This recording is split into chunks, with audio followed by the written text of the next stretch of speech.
So, hello guys, medyo masama ang loob ko ngayon kasi ito, nanakawan tayo.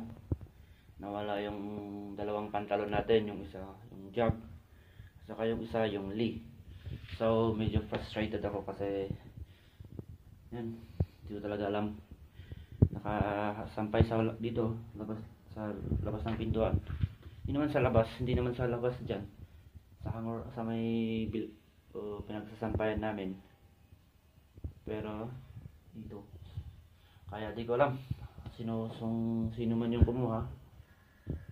Isa kang alamat dito sa Buyagan Latrin at Benguet.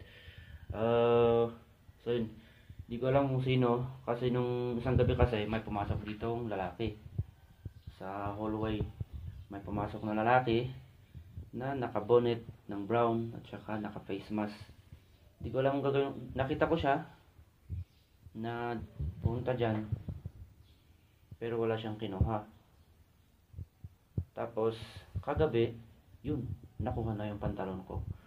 So ayun, sa mga borders around, hindi na lang naman dito sa Buyagan, around the world, dito sa Pilipinas, yung mga lalo sa aming na estudyante, yung mga borders natin, para lang po, please huwag kayong magsampay-sampay ng mga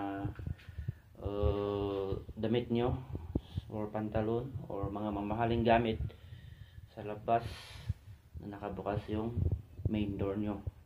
Kasi yun, dito kasi walang CCTV kasi di ko alam, basta yun ang nangyari.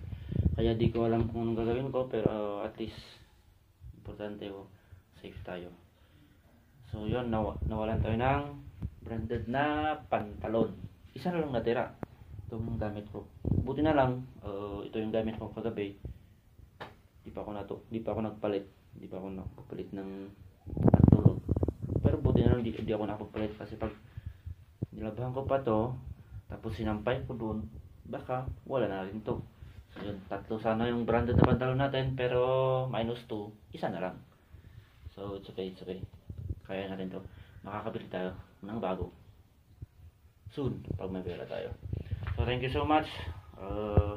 Please paki-follow, paki-subscribe na lang pang channel natin, Limon Kitang sa YouTube.